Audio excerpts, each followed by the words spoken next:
ಪಂಚಭೂತ ನವಗ್ರಹ ಧ್ಯಾನ.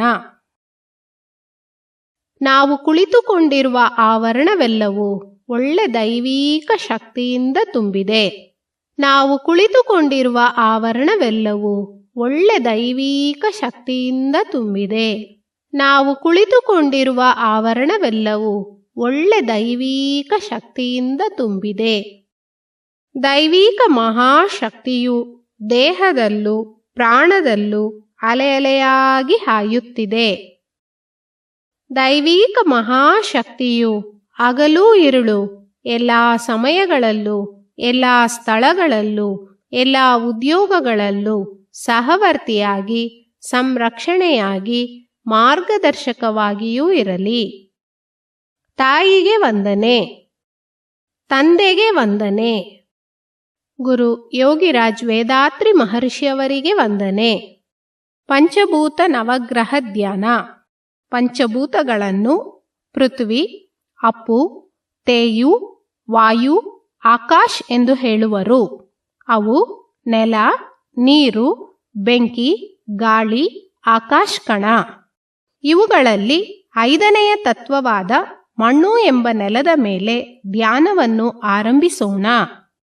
ನೆಲದ ಸಂಕೇತವಾಗಿ ಈ ಭೂಮಿಯನ್ನೇ ಮನಸ್ಸಿಗೆ ತಂದುಕೊಳ್ಳೋಣ. ಈ ಭೂಮಿ ಬಹಳ ದೊಡ್ಡದು. 25,000 ಮೈಲಿ ಸುತ್ತಳತೆಯುಳ್ಳದ್ದು. ಮಣ್ಣು, ಲೋಹಗಳು, ರಸಾಯನಗಳಿಂದ ಆಗಿದೆ. ತನ್ನನ್ನು ತಾನೇ 1 ಗಂಟೆಗೆ 1000 ಮೈಲಿ ವೇಗದಲ್ಲಿ ಸುತ್ತುವುದು. ಸೂರ್ಯನನ್ನು ಸುತ್ತುವ ಹಾದಿಯಲ್ಲಿ ದಿನವೊಂದಕ್ಕೆ ಸುಮಾರು 16 ಲಕ್ಷ ಮೈಲಿ ಸುತ್ತಿಕೊಂಡು ಬರುವುದು. ಇಂತಹ ಅದ್ಭುತ ಗ್ರಹವೇ ಈ ಭೂಮಿ. ಮನಸ್ಸನ್ನು ವಿಸ್ತರಿಸಿ ಭೂಮಿಯ ಹಿರಿಮೆಯನ್ನು ಮೌಲ್ಯವನ್ನು ಗೌರವಿಸೋಣ. ಅದರೊಡನೆ ಲೀನವಾಗಿ ಜೀವೈಕ್ಯ ಹೊಂದೋಣ. ಪ್ರಪಂಚದ ವಿಕಾಸದಲ್ಲಿ ಮಣ್ಣಿನ ಉತ್ಪತ್ತಿ ರಹಸ್ಯವನ್ನು ಅರಿಯೋಣ. ಮಣ್ಣಿನಿಂದ ಹಾಗೂ ಮಣ್ಣಿನ ಮುಖಾಂತರ ಹಗಲು ಇರುಳು ಎಲ್ಲ ಸಮಯಗಳಲ್ಲೂ ಎಲ್ಲ ಸ್ಥಳಗಳಲ್ಲೂ ಎಲ್ಲ ಉದ್ಯೋಗಗಳಲ್ಲೂ ರಕ್ಷಣೆಯನ್ನು ಪಡೆಯೋಣ. ಜೀವನದಲ್ಲಿ ಮಣ್ಣನ್ನು ಉಪಯುಕ್ತ ರೀತಿಯಲ್ಲಿ ಉಪಯೋಗಿಸಿಕೊಳ್ಳುವ ವಿಜ್ಞಾನವನ್ನು ಬೆಳೆಸಿಕೊಳ್ಳೋಣ. ಮಣ್ಣು ಎಂಬ ಭೂಮಿಯ ಮೇಲೆ ಮನಸ್ಸಿಟ್ಟು ಧ್ಯಾನಿಸೋಣ.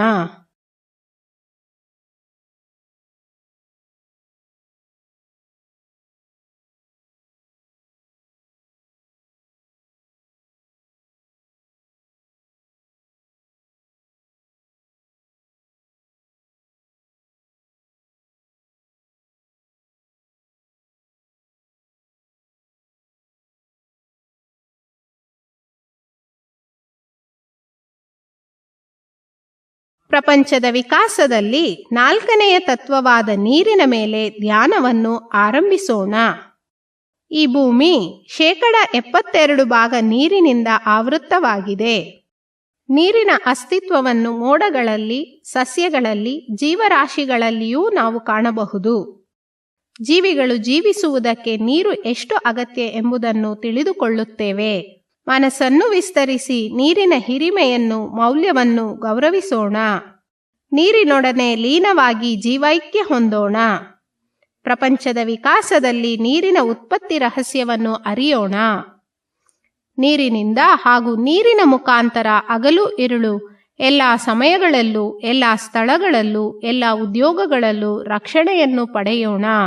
ಜೀವನದಲ್ಲಿ ನೀರನ್ನು ಉಪಯುಕ್ತ ರೀತಿಯಲ್ಲಿ ಉಪಯೋಗಿಸಿಕೊಳ್ಳುವ ವಿಜ್ಞಾನವನ್ನು ಬೆಳೆಸಿಕೊಳ್ಳೋಣ. ನೀರಿನ ಮೇಲೆ ಮನಸ್ಸಿಟ್ಟು ಧ್ಯಾನಿಸೋಣ.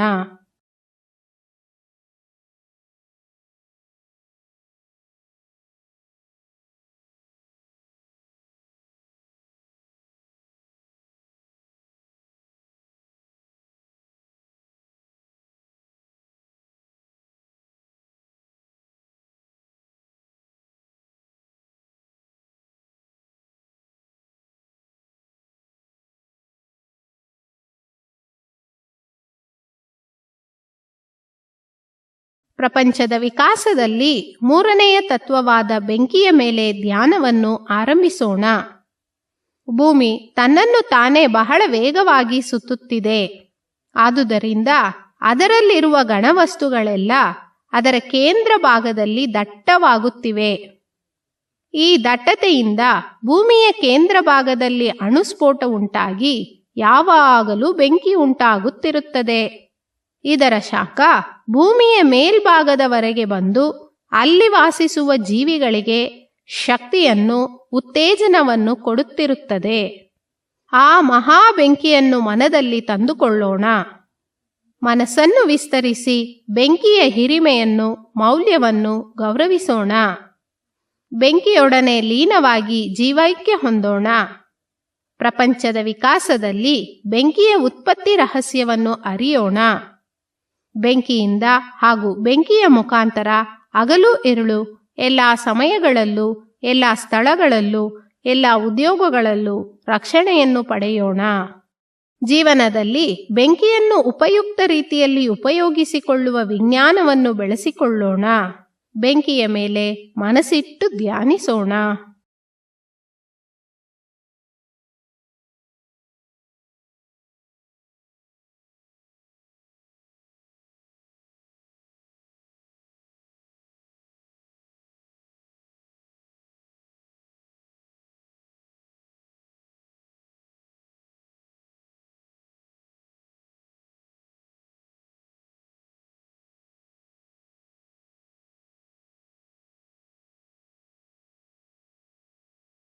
ಪ್ರಪಂಚದ ವಿಕಾಸದಲ್ಲಿ ಎರಡನೆಯ ತತ್ವವಾದ ಗಾಳಿಯ ಮೇಲೆ ಧ್ಯಾನವನ್ನು ಆರಂಭಿಸೋಣ.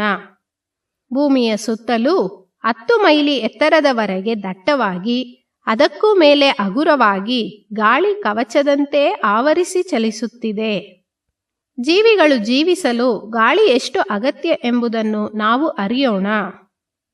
ಮನಸ್ಸನ್ನು ವಿಸ್ತರಿಸಿ ಗಾಳಿಯ ಹಿರಿಮೆಯನ್ನು, ಮೌಲ್ಯವನ್ನು ಗೌರವಿಸೋಣ. ಗಾಳಿಯೊಡನೆ ಲೀನವಾಗಿ ಜೀವೈಕ್ಯ ಹೊಂದೋಣ. ಪ್ರಪಂಚದ ವಿಕಾಸದಲ್ಲಿ ಗಾಳಿಯ ಉತ್ಪತ್ತಿ ರಹಸ್ಯವನ್ನು ಅರಿಯೋಣ.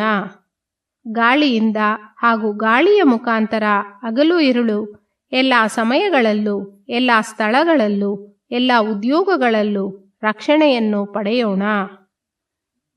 ಜೀವನದಲ್ಲಿ ಗಾಳಿಯನ್ನು ಉಪಯುಕ್ತ ರೀತಿಯಲ್ಲಿ ಉಪಯೋಗಿಸಿಕೊಳ್ಳುವ ವಿಜ್ಞಾನವನ್ನು ಬೆಳೆಸಿಕೊಳ್ಳೋಣ. ಗಾಳಿಯ ಮೇಲೆ ಮನಸ್ಸಿಟ್ಟು ಧ್ಯಾನಿಸೋಣ.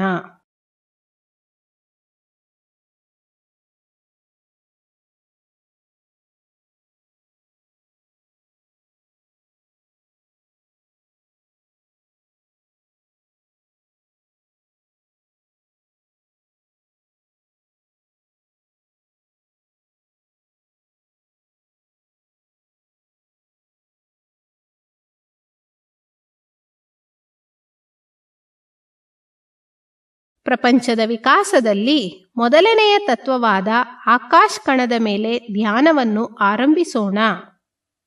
ಈ ಪ್ರಪಂಚದಲ್ಲಿ ಗೋಚರಿಸುವ ಎಲ್ಲಕ್ಕೂ ಕಾರಣವಾದ ಸೂಕ್ಷ್ಮ ಮೂಲ ಚೈತನ್ಯ ಕಣವೇ ಆಕಾಶ ಎಂಬ ಪ್ರಾಣಶಕ್ತಿ.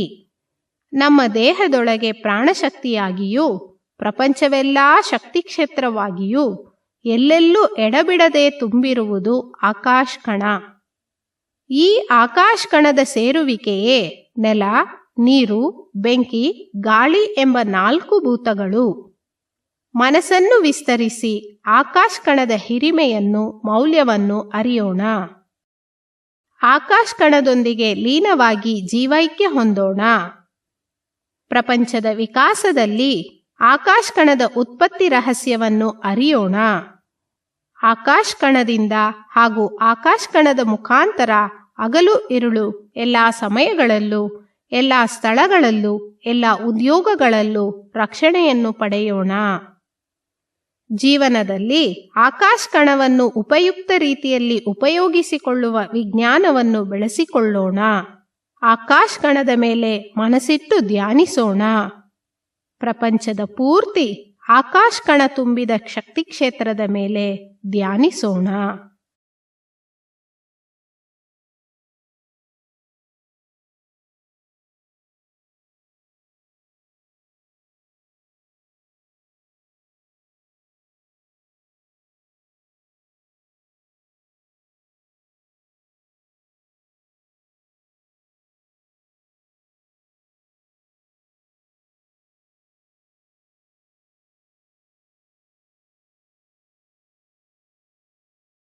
ಅಣುಗಳಿಂದ ತುಂಬಿದ ಶಕ್ತಿ ಕ್ಷೇತ್ರವಾದ ಪ್ರಪಂಚದಲ್ಲಿ ಕೋಟ್ಯಾನುಕೋಟಿ ನಕ್ಷತ್ರಗಳನ್ನು ನೋಡುತ್ತಿದ್ದೇವೆ. ಒಂದೊಂದು ನಕ್ಷತ್ರವು ಒಂದು ಸೂರ್ಯನೇ.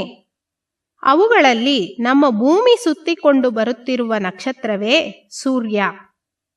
ಸೂರ್ಯ ಮತ್ತು ಅದನ್ನು ಸುತ್ತುವರೆದಿರುವ ಗ್ರಹಗಳನ್ನು ನವಗ್ರಹಗಳೆಂದು ಕರೆಯುತ್ತೇವೆ. ಸೂರ್ಯ ಕುಟುಂಬವನ್ನು ಸೇರಿದ ಎಲ್ಲಾ ಗ್ರಹಗಳಿಂದ ಬರುವ ಕಾಂತ ಅಲೆಗಳು ಮಾನವನ ದೇಹಕ್ಕೂ ಪ್ರಾಣಕ್ಕೂ ನೇರವಾದ ಹತ್ತಿರದ ಸಂಬಂಧವನ್ನು ಹೊಂದಿವೆ. ಈಗ ಈ 9 ಗ್ರಹಗಳ ಮೇಲೆ ಮನಸ್ಸಿಟ್ಟು ಧ್ಯಾನಿಸೋಣ. ಮೊದಲಿಗೆ ಸೂರ್ಯನ ಮೇಲೆ ಧ್ಯಾನವನ್ನು ಆರಂಭಿಸೋಣ. ಸೂರ್ಯ ಒಂದು ದೊಡ್ಡ ಬೆಂಕಿಯ ಗೋಳ. ಸೂರ್ಯ ಭೂಮಿಗಿಂತ 19 ಲಕ್ಷ ಪಟ್ಟು ಗಾತ್ರದಲ್ಲಿ ದೊಡ್ಡದು. 25 ದಿನಗಳಿಗೊಮ್ಮೆ ತನ್ನನ್ನು ತಾನೇ ಒಂದು ಬಾರಿ ಸುತ್ತುತ್ತದೆ. ಸೂರ್ಯನಿಂದ ಕಿತ್ತಳೆ ಬಣ್ಣದ ಕಾಂತಲೆಯ ಕಿರಣಗಳು ಹೊರಬರುತ್ತಿವೆ. ಈ ಕಿರಣಗಳು ನಮ್ಮ ದೇಹದಲ್ಲಿರುವ ಮೂಳೆಯೊಡನೆ ಸಂಬಂಧ ಹೊಂದಿವೆ. ಈ ಕಿರಣಗಳು ನಮಗೆ ಜೀವನದಲ್ಲಿ ಯಶಸ್ಸು, ಅರಿವಿನ ಉನ್ನತಿ, ವಿದ್ಯೆಯ ಉನ್ನತಿ, ಬಾಳಿನ ಸಮೃದ್ಧಿಗಳೆಲ್ಲವನ್ನೂ ನೀಡುತ್ತವೆ. ಸೂರ್ಯನ ಕಾಂತಲೆಯ ಕಿರಣಗಳನ್ನು ಸ್ವೀಕರಿಸಿಕೊಂಡು ನಮ್ಮ ದೇಹ ಹಾಗೂ ಮನಸ್ಸಿನೊಂದಿಗೆ ಲೀನವಾಗಿಸಿಕೊಳ್ಳೋಣ. ಸೂರ್ಯನ ಕಾಂತಾಲೆಯ ಕಿರಣಗಳು ನಮಗೆ ಯಾವಾಗಲೂ ಪ್ರಯೋಜನವನ್ನು ಉಂಟು ಮಾಡುತ್ತಿರಲಿ. ಸೂರ್ಯನ ಮೇಲೆ ಮನಸ್ಸಿಟ್ಟು ಧ್ಯಾನಿಸೋಣ.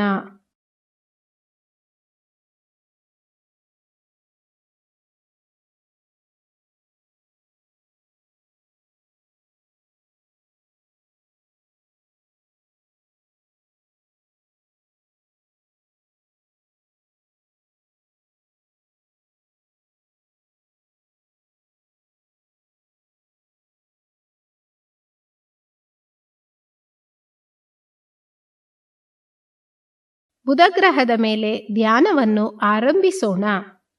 ಸೂರ್ಯನಿಂದ ಮೊದಲನೆಯ ಕಕ್ಷೆಯಲ್ಲಿ 3 ಕೋಟಿ ಮೈಲಿ ದೂರದಲ್ಲಿ ಸೂರ್ಯನನ್ನು ಸುತ್ತಿಕೊಂಡು ಬರುತ್ತಿರುವುದು ಬುಧಗ್ರಹ. ಇದು ಸೂರ್ಯನನ್ನು ಒಂದು ಬಾರಿ ಸುತ್ತಿ ಬರಲು 88 ದಿನಗಳನ್ನು ತೆಗೆದುಕೊಳ್ಳುತ್ತದೆ. ಬುಧಗ್ರಹದಿಂದ ಹಸಿರು ಬಣ್ಣದ ಕಾಂತಲೆಯ ಕಿರಣಗಳು ಹೊರಬರುತ್ತಿವೆ. ಈ ಕಿರಣಗಳು ನಮ್ಮ ದೇಹದ ಚರ್ಮದೊಂದಿಗೆ ಸಂಬಂಧವನ್ನು ಹೊಂದಿವೆ. ಬುಧನ ಕಾಂತಲೆಯ ಕಿರಣಗಳು ನಮಗೆ ಅರಿವಿನ ಉನ್ನತಿ, ವಿದ್ಯೆಯ ಉನ್ನತಿ, ಬಾಳಿನ ಸಮೃದ್ಧಿಗಳನ್ನು ನೀಡುವ ಸಾಮರ್ಥ್ಯವನ್ನು ಹೊಂದಿವೆ. ಬುಧನ ಹಸಿರು ಬಣ್ಣದ ಕಾಂತಲೆಯ ಕಿರಣಗಳನ್ನು ಸ್ವೀಕರಿಸಿಕೊಂಡು ನಮ್ಮ ದೇಹ ಹಾಗೂ ಪ್ರಾಣದೊಂದಿಗೆ ಲೀನವಾಗಿಸಿಕೊಳ್ಳೋಣ. ಬುಧನ ಕಾಂತಲೆಯ ಕಿರಣಗಳು ನಮಗೆ ಯಾವಾಗಲೂ ಪ್ರಯೋಜನವನ್ನು ಉಂಟು ಮಾಡುತ್ತಿರಲಿ. ಬುಧ ಎಂಬ ಗ್ರಹದ ಮೇಲೆ ಮನಸ್ಸಿಟ್ಟು ಧ್ಯಾನಿಸೋಣ.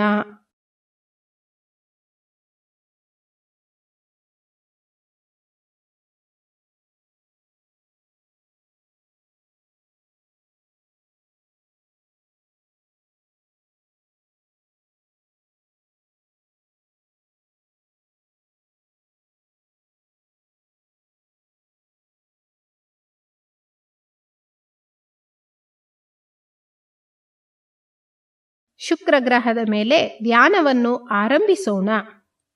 ಸೂರ್ಯನಿಂದ 2ನೆಯ ಕಕ್ಷೆಯಲ್ಲಿ ಸುಮಾರು 6 ಕೋಟಿ ಮೈಲಿ ದೂರದಲ್ಲಿ ಸೂರ್ಯನನ್ನು ಸುತ್ತಿ ಬರುತ್ತಿರುವುದು ಶುಕ್ರ ಗ್ರಹ. ಇದು ಸೂರ್ಯನನ್ನು ಒಂದು ಬಾರಿ ಸುತ್ತಿ ಬರಲು 225 ದಿನಗಳನ್ನು ತೆಗೆದುಕೊಳ್ಳುತ್ತದೆ. ಶುಕ್ರ ಗ್ರಹದಿಂದ ಬಿಳಿಯ ಬಣ್ಣದ ಕಾಂತಲೆಯ ಕಿರಣಗಳು ಹೊರಬರುತ್ತವೆ. ಈ ಕಿರಣಗಳು ನಮ್ಮ ದೇಹದಲ್ಲಿರುವ ಶುಕ್ಲ ಶ್ರೋಣಿತದೊಂದಿಗೆ ಸಂಬಂಧವನ್ನು ಹೊಂದಿವೆ. ಶುಕ್ರದ ಕಾಂತಲೆಯ ಕಿರಣಗಳು ಮನಸ್ಸಿಗೆ ಆನಂದ, ಉನ್ನತ ಸ್ನೇಹ, ಬಾಳಿನ ಸಮೃದ್ಧಿಗಳನ್ನು ನೀಡುವ ಸಾಮರ್ಥ್ಯವನ್ನು ಹೊಂದಿವೆ. ಶುಕ್ರ ಗ್ರಹದ ಕಾಂತಲೆಯ ಕಿರಣಗಳನ್ನು ಸ್ವೀಕರಿಸಿಕೊಂಡು ನಮ್ಮ ದೇಹ ಹಾಗೂ ಪ್ರಾಣದೊಂದಿಗೆ ಲೀನವಾಗಿಸಿಕೊಳ್ಳೋಣ. ಶುಕ್ರ ಗ್ರಹದ ಕಾಂತಲೆಯ ಕಿರಣಗಳು ನಮಗೆ ಯಾವಾಗಲೂ ಪ್ರಯೋಜನವನ್ನು ಉಂಟು ಮಾಡುತ್ತಿರಲಿ.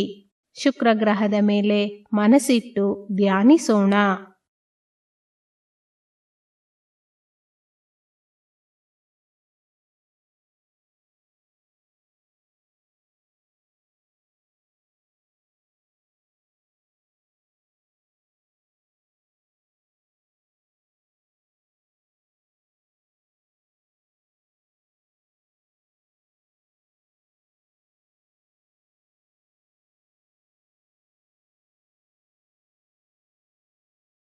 ಚಂದ್ರನೆಂಬ ಉಪಗ್ರಹದ ಮೇಲೆ ಧ್ಯಾನವನ್ನು ಆರಂಭಿಸೋಣ. ಸೂರ್ಯನ ಕುಟುಂಬದ 3ನೆಯ ಕಕ್ಷೆಯಲ್ಲಿ ಸುಮಾರು 9 ಕೋಟಿ ಮೈಲಿ ದೂರದಲ್ಲಿ ಸೂರ್ಯನನ್ನು ಸುತ್ತಿಕೊಂಡು ಬರುತ್ತಿರುವುದು ಭೂಮಿ. ಈ ಭೂಮಿಯಿಂದ 2,30,000 ಮೈಲಿಗಳ ದೂರದಲ್ಲಿ ಭೂಮಿಯನ್ನು ಸುತ್ತುತ್ತಿರುವ ಉಪಗ್ರಹ ಚಂದ್ರ. ಇದು ಸುಮಾರು 29 ದಿನಗಳಿಗೆ ಒಂದು ಬಾರಿ ಭೂಮಿಯನ್ನು ಸುತ್ತಿ ಬರುವುದು. ಚಂದ್ರನಿಂದ ಬಿಳಿಯ ಬಣ್ಣದ ಕಾಂತಲೆಯ ಕಿರಣಗಳು ಹೊರಬರುತ್ತಿವೆ. ಈ ಕಿರಣಗಳು ನಮ್ಮ ದೇಹದಲ್ಲಿರುವ ರಕ್ತ ಚಲನೆಯೊಂದಿಗೆ ಸಂಬಂಧವನ್ನು ಹೊಂದಿವೆ. ಚಂದ್ರನ ಕಾಂತಲೆಯ ಕಿರಣಗಳು ನಮ್ಮ ದೇಹದ ರಕ್ತ ಪರಿಚಲನೆಯನ್ನು ಕ್ರಮಬದ್ಧಗೊಳಿಸುತ್ತವೆ. ಚಂದ್ರನ ಕಾಂತಲೆಯ ಕಿರಣಗಳು ಅರಿವಿನ ಉನ್ನತಿ, ಬಾಳಿನ ಸಮೃದ್ಧಿಗಳನ್ನು ನೀಡುವ ಸಾಮರ್ಥ್ಯವನ್ನು ಹೊಂದಿವೆ. ಚಂದ್ರನ ಕಾಂತಲೆಯ ಕಿರಣಗಳನ್ನು ಸ್ವೀಕರಿಸಿಕೊಂಡು ದೇಹ ಹಾಗೂ ಪ್ರಾಣದೊಂದಿಗೆ ಲೀನವಾಗಿಸಿಕೊಳ್ಳೋಣ. ಚಂದ್ರನ ಕಾಂತಲೆಯ ಕಿರಣಗಳು ನಮಗೆ ಯಾವಾಗಲೂ ಪ್ರಯೋಜನವನ್ನು ಉಂಟು ಮಾಡುತ್ತಿರಲಿ. ಚಂದ್ರಗ್ರಹದ ಮೇಲೆ ಮನಸ್ಸಿಟ್ಟು ಧ್ಯಾನಿಸೋಣ.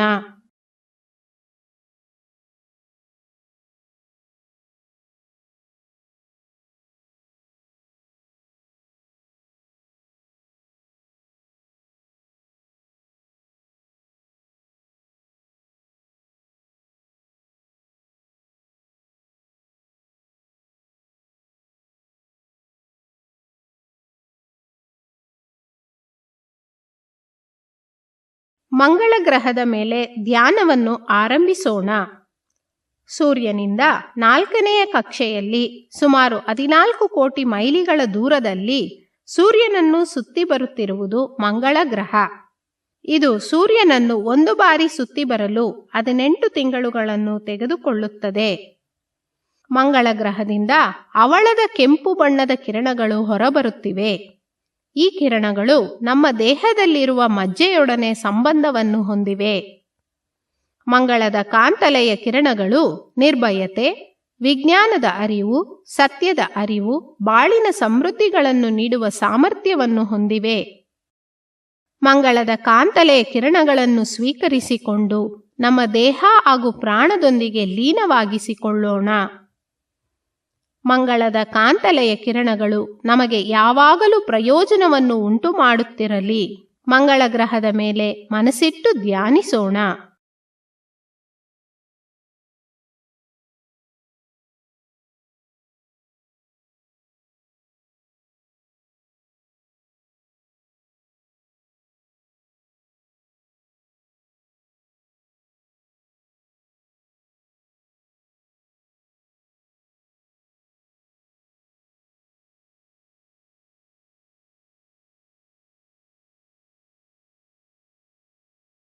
ಗುರು ಎನ್ನುವ ಶಕ್ತಿಯುತ ಗ್ರಹದ ಮೇಲೆ ಧ್ಯಾನವನ್ನು ಆರಂಭಿಸೋಣ. ಸೂರ್ಯನಿಂದ 5ನೆಯ ಕಕ್ಷೆಯಲ್ಲಿ ಸುಮಾರು 48 ಕೋಟಿ ಮೈಲಿಗಳ ದೂರದಲ್ಲಿ ಸೂರ್ಯನನ್ನು ಸುತ್ತಿ ಬರುತ್ತಿರುವುದು ಗುರುಗ್ರಹ. ಇದು ಸೂರ್ಯನನ್ನು ಒಂದು ಬಾರಿ ಸುತ್ತಿ ಬರಲು 12 ವರ್ಷಗಳನ್ನು ತೆಗೆದುಕೊಳ್ಳುತ್ತದೆ.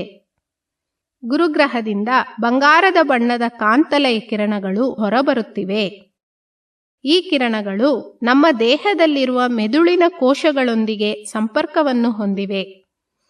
ಗುರುವಿನ ಕಾಂತಲೆಯ ಕಿರಣಗಳು ಸತ್ಯದ ಅರಿಯುವಿಕೆ, ಅರಿವಿನ ಉನ್ನತಿ, ಬಾಳಿನ ಸಮೃದ್ಧಿಗಳನ್ನು ನೀಡುವ ಸಾಮರ್ಥ್ಯವನ್ನು ಹೊಂದಿವೆ. ಗುರುವಿನ ಕಾಂತಲೆಯ ಕಿರಣಗಳನ್ನು ಸ್ವೀಕರಿಸಿಕೊಂಡು ನಮ್ಮ ದೇಹ ಹಾಗೂ ಪ್ರಾಣದೊಂದಿಗೆ ಲೀನವಾಗಿಸಿಕೊಳ್ಳೋಣ. ಗುರುವಿನ ಕಾಂತಲೆಯ ಕಿರಣಗಳು ನಮಗೆ ಯಾವಾಗಲೂ ಪ್ರಯೋಜನವನ್ನು ಉಂಟು ಮಾಡುತ್ತಿರಲಿ. ಗುರು ಎಂಬ ಗ್ರಹದ ಮೇಲೆ ಮನಸ್ಸಿಟ್ಟು ಧ್ಯಾನಿಸೋಣ.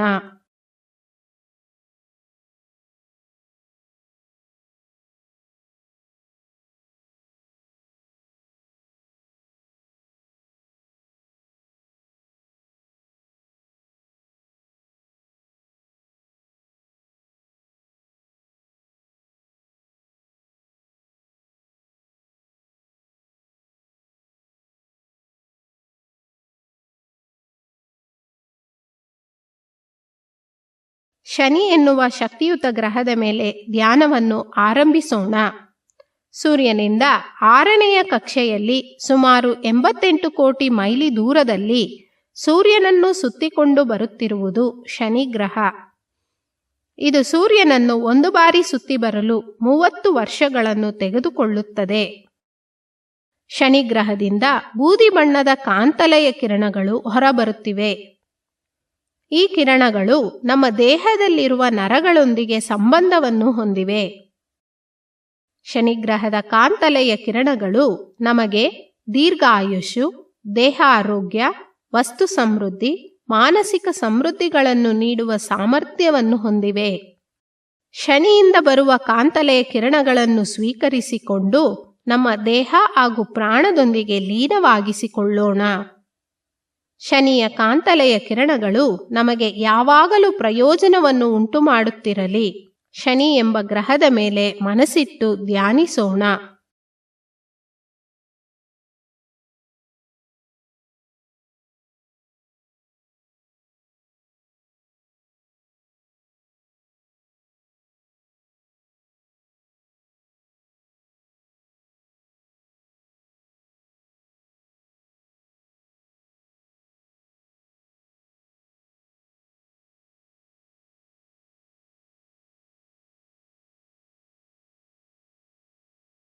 ರಾಹು ಕೇತು ಎಂಬ ಶಕ್ತಿಯುತ ಕಾಂತಲೆಯ ಪಥದ ಮೇಲೆ ಧ್ಯಾನವನ್ನು ಆರಂಭಿಸೋಣ. ಸೂರ್ಯನ ಕೇಂದ್ರ ಭಾಗದಲ್ಲಿ ಅಣುಗಳು ನಿಷ್ಕ್ರಿಯವಾಗಿ ನಿಂತುಬಿಡುತ್ತವೆ. ಅವು ಶುದ್ಧ ಬಯಲಾಗಿ ಬ್ರಹ್ಮವಾಗಿ ಪರಿವರ್ತನೆಯಾಗುತ್ತಿರುವ ಸ್ಥಿತಿ.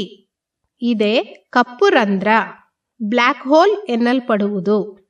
ಅವು ಅಧಿಕವಾದಾಗ ಅಲ್ಲಿ ನಿಲ್ಲಲಾರದೆ ಒಂದು ರೇಖೆಯಂತೆ ಸೂರ್ಯನ ಕೇಂದ್ರದಿಂದ ಪ್ರಪಂಚವೆಲ್ಲವನ್ನೂ ದಾಟಿ ಶುದ್ಧ ಬಯಲಿನೊಡನೆ ಬೆರೆಯುತ್ತಿರುತ್ತವೆ. ಹೀಗೆ ಸೂರ್ಯನ ಎರಡೂ ಕಡೆಯಿಂದ ಯಾವಾಗಲೂ ಹೊರಬರುತ್ತಿರುವ ಕರಿ ಬಣ್ಣದ ಕಾಂತಲೆಯ ಪಥಗಳನ್ನು ಒಂದು ಕಡೆ ರಾಹುವೆಂದು ಮತ್ತೊಂದು ಕಡೆ ಕೇತುವೆಂದು ಹೇಳುತ್ತೇವೆ.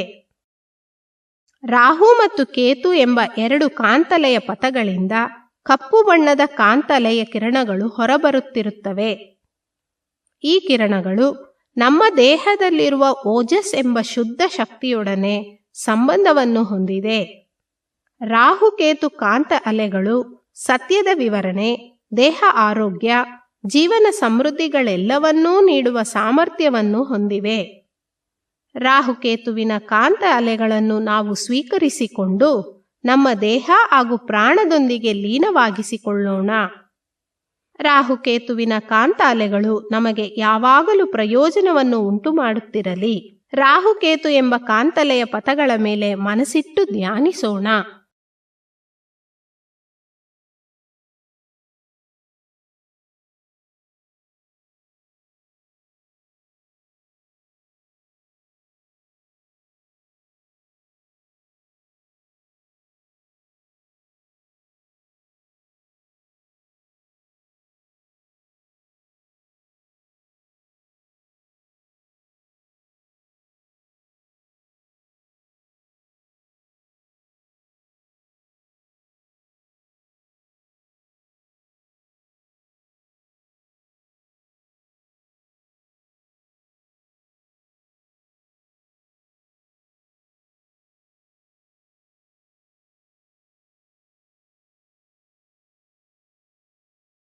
ಈ ಮಹಾಚೇತನಾ ಮಂಡಲವೆಂಬ ಪ್ರಪಂಚ ಕ್ಷೇತ್ರದಲ್ಲಿ ಈ ಸೂರ್ಯ ಕುಟುಂಬದಂತೆ ಕೋಟ್ಯಾನುಕೋಟಿ ಸೂರ್ಯ ಕುಟುಂಬಗಳಿವೆ. ಅವುಗಳನ್ನೆಲ್ಲ ನಕ್ಷತ್ರಗಳೆಂದು ಕರೆಯುತ್ತೇವೆ. ಹೀಗೆ ಪ್ರಪಂಚದ ಪೂರ್ತಿ ಇರುವ ಎಲ್ಲ ನಕ್ಷತ್ರ ಕೂಟಗಳನ್ನು ಮೇಷ, ಋಷಭ, ಮಿಥುನ, ಕಟಕ, ಸಿಂಹ, ಕನ್ಯಾ, ತುಲಾ, ವೃಶ್ಚಿಕ, ಧನಸ್ಸು, ಮಕರ, ಕುಂಭ, ಮೀನ ಎಂಬ 12 ರಾಶಿಗಳನ್ನಾಗಿ ವಿಂಗಡಿಸಲಾಗಿದೆ. ಈ ಎಲ್ಲ ನಕ್ಷತ್ರಗಳ ಕೂಟದಿಂದಲೂ ಕಾಂತ ಅಲೆಗಳು ಹೊರಬರುತ್ತಿರುತ್ತವೆ. ಈ ಕಾಂತ ಅಲೆಗಳು ನಮಗೆ ಯಾವಾಗಲೂ ಪ್ರಯೋಜನವನ್ನೇ ಉಂಟು ಮಾಡುತ್ತಿರಲಿ. ಪ್ರಪಂಚ ಕ್ಷೇತ್ರವನ್ನು ದಾಟಿ ಮನಸ್ಸನ್ನು ವಿಸ್ತರಿಸೋಣ. ಎಲ್ಲೆಯೇ ಇಲ್ಲದ ಶುದ್ಧ ಬಯಲೇ ಸತ್ಯವಸ್ತು. ಅದೇ ಸತ್ಯವಸ್ತು ಈ ಮಹಾಚೇತನ ಮಂಡಲದ ಪೂರ್ತಿಯೂ ಪ್ರತಿ ಅಣುವಿನ ಕೇಂದ್ರದಲ್ಲೂ ಹಾಗೂ ಎಲ್ಲ ಅಣುಗಳ ನಡುವೆಯೂ ಇರುವುದನ್ನು ಅರಿಯುತ್ತೇವೆ. ಈ ಸತ್ಯವಸ್ತು ಎಂಬ ಶುದ್ಧ ಬಯಲೇ ನಮ್ಮೊಳಗೆ ಅರಿವಾಗಿ ಕ್ರಿಯಾತ್ಮಕವಾಗಿ ಇರುವುದನ್ನು ಅರಿಯುತ್ತೇವೆ. ಆ ಸತ್ಯವಸ್ತು ಎಂಬ ಶುದ್ಧ ಬಯಲೇ ನಮ್ಮೊಳಗೆ ಗಟ್ಟಿ ವಸ್ತುವಾದ ದೇಹ, ರಕ್ತ ಸಂಚಾರ, ಉಷ್ಣ ಸಂಚಾರ, ಗಾಳಿ, ಪ್ರಾಣ ಎಂಬ 5 ಭೌತಿಕ ವಿಭಾಗಗಳಾಗಿ ಕ್ರಿಯೆಗೊಳ್ಳುವುದನ್ನು ಅರಿಯುತ್ತೇವೆ. ಇವೆಲ್ಲವನ್ನೂ ಆ ಅರಿವೇ ಆಳುತ್ತಿರುವುದನ್ನು ಅರಿಯುತ್ತೇವೆ. ಇದರಂತೆಯೇ ಪ್ರತಿಯೊಬ್ಬ ಮಾನವನಲ್ಲೂ ಪ್ರತಿಯೊಂದು ಜೀವಿಯಲ್ಲೂ ಇರುವುದನ್ನು ಅರಿಯುತ್ತೇವೆ. ಈ ರೀತಿ ಸತ್ಯವಸ್ತುವೆಂಬ ಬ್ರಹ್ಮವೇ ವಿಕಾಸದಲ್ಲಿ ಎಲ್ಲಾ ಜೀವರಾಶಿಗಳಾಗಿ ಬಂದಿದೆ ಎಂಬುದನ್ನು ಅರಿತು ಯಾರಿಗೂ ದುಃಖವನ್ನು ಕೊಡದೆ, ಯಾರಾದರೂ ದುಃಖದಲ್ಲಿದ್ದರೆ ಆ ದುಃಖವನ್ನು ಹೋಗಲಾಡಿಸುವ ಮಟ್ಟಕ್ಕೆ ನಮ್ಮ ಕಾರ್ಯಗಳನ್ನು ನೀತಿಬದ್ಧವಾಗಿಸಿಕೊಂಡು ಕರುಣೆಯಿಂದ ಬಾಳಲು ಪ್ರಯತ್ನಿಸೋಣ. ಈ ವಿಸ್ತಾರವಾದ ಮನಸ್ಥಿತಿಯಲ್ಲಿ ಯಾವಾಗಲೂ ಇದನ್ನು ಮರೆಯದೆ ಮನದಲ್ಲಿಟ್ಟುಕೊಂಡು ಜೀವನದಲ್ಲಿ ಶ್ರೇಷ್ಠವಾಗಿ ಬಾಳಲು ಕಾರ್ಯ ನಡೆಸಲು ಪ್ರಯತ್ನಿಸೋಣ.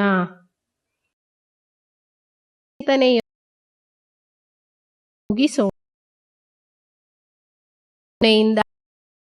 ಆರೋಗ್ಯ, ದೀರ್ಘ ಆಯಸ್ಸು, ಸಾಕಷ್ಟು ಐಶ್ವರ್ಯ, ಉನ್ನತ ಕೀರ್ತಿ, ಸತ್ಯಜ್ಞಾನ ಬಾಳೋಣ. ದೈವಿಕ ಮಹಾಶಕ್ತಿಯ ಕರುಣೆಯಿಂದ ದೇಹ ಆರೋಗ್ಯ, ದೀರ್ಘ ಆಯಸ್ಸು, ಸಾಕಷ್ಟು ಐಶ್ವರ್ಯ, ಉನ್ನತ ಕೀರ್ತಿ, ಸತ್ಯಜ್ಞಾನ ಪಡೆದು ಉನ್ನತವಾಗಿ ಬಾಳೋಣ. ಬಾಳ ಸಂಗಾತಿಯನ್ನು ಹಾರೈಸೋಣ.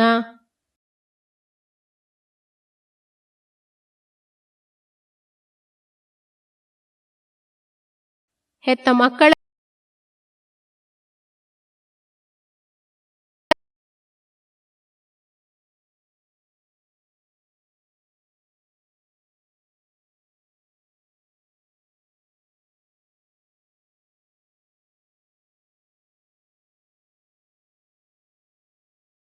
ಹತ್ತಿರದ ಬಂಧುಗಳು ಹಾಗೂ ಆತ್ಮೀಯ ಸ್ನೇಹಿತರನ್ನು ಹಾರೈಸೋಣ.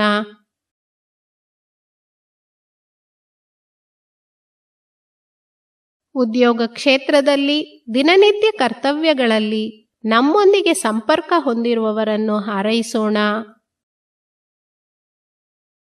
ಕೇಡನ್ನು ಬಯಸುವವರು, ಶತ್ರುಗಳಾಗಿ ಭಾವಿಸುವವರು ಯಾರಾದರೂ ಇದ್ದರೆ ಅವರೂ ಕೂಡ ಮನಸ್ಸನ್ನು ತಿದ್ದಿಕೊಂಡು ಒಳ್ಳೆಯ ಬಾಳನ್ನು ಪಡೆಯಲು ಕರುಣೆಯಿಂದ ಹಾರೈಸೋಣ. ವಿಶ್ವದ ಒಳಿತಿಗಾಗಿ ಕೋರಿಕೆ. ವಿಶ್ವದಲ್ಲಿರುವ ಹೊಣೆಹೊತ್ತ ನಾಯಕರೆಲ್ಲ ಪ್ರಾಣದ ಅರಿವನ್ನು ಆಂತರಿಕವಾಗಿ ಪಡೆಯಬೇಕು. ವಿಶ್ವದ ಎಲ್ಲಾ ನಾಡುಗಳ ಎಲ್ಲೇ ಕಾಪಾಡಲು ಒಂದೇ ವಿಶ್ವದ ಒಕ್ಕೂಟದಾಡಳಿತ ಬಲವಾಗಬೇಕು. ವಿಶ್ವದಲ್ಲಿ ಯುದ್ಧ, ಹಗೆತನ, ಭಯವಿಲ್ಲದೆ ಜನರು ಶ್ರಮಿಸಿ ಉಂಡು ಸಮೃದ್ಧಿ ಕಾಪಾಡಿ ಬಾಳಬೇಕು. ವಿಶ್ವದ ಪೂರ್ತಿ ಮಾನವ ಕುಲವು ಶಾಂತಿ ಎನ್ನುವ ಬತದ ಒಂದು ಒಳ್ಳೆಯ ನಿಧಿ ಪಡೆದು ಏಳಿಗೆ ಹೊಂದಬೇಕು. ಬಾಳ್ಗೆ ಭೂಮಂಡಲ, ಬಾಳ್ಗೆ ಭೂಮಂಡಲ, ಬಾಳ್ಗೆ ಸಮೃದ್ಧಿಯೊಂದಿಗೆ. ಮಳೆಗಾಗಿ ಪ್ರಾರ್ಥನೆ. ಕೆರೆ, ಕುಂಟೆ, ಬಾವಿ ತುಂಬಿ ಹರಿಯಲು ಸಾಕಷ್ಟು ಮಳೆ ಸುರಿಯಲಿ. ಮಾನವರೆಲ್ಲ ಕುಂಟೆ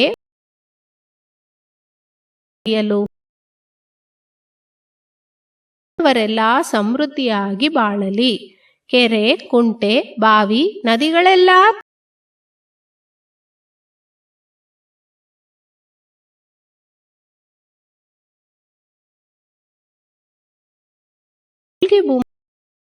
ಬಾಳ್ಗೆ ಸಮೃದ್ಧಿಯೊಂದಿಗೆ. ನಮ್ಮ ಮನದಲ್ಲಿ ಶಾಂತಿ ನೆಲೆಸಲಿ. ವಿಶ್ವ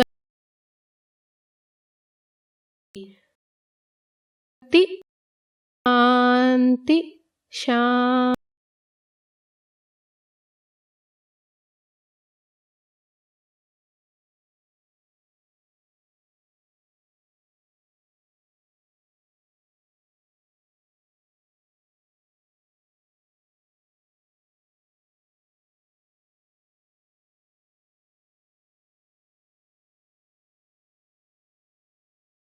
Transformed Buddha quest to find the answers of these questions. Similarly, Vedatri, a young boy intrigued by life and its question, became Maharishi in his quest for answers. Vedatri Maharishi, through intense research, analysis, and introspection into philosophies and secrets of life, has systemized the practices and dedicated to humanity. These practices provide the righteous way to live life and empowers humanity to learn and live happily. Called Manavala Kalai or Sky Yoga, the practices are vital, valuable, and provide imminent and effective results. It's an art which transforms individuals into complete human beings. Sky Yoga is a practice that enables one to know the significance of mind and attune it in a good, proper, and utilitarian way. Millions of life around the world is lit up with the lamp of happiness due to Sky Yoga. In the foothills of Aliyar, scenic, grand, and carpeted with greenery is the Temple of Consciousness. Temple of Consciousness is one of its kind in the entire world. It's an enchanting place created by our beloved Guru Vedatri Maharishi.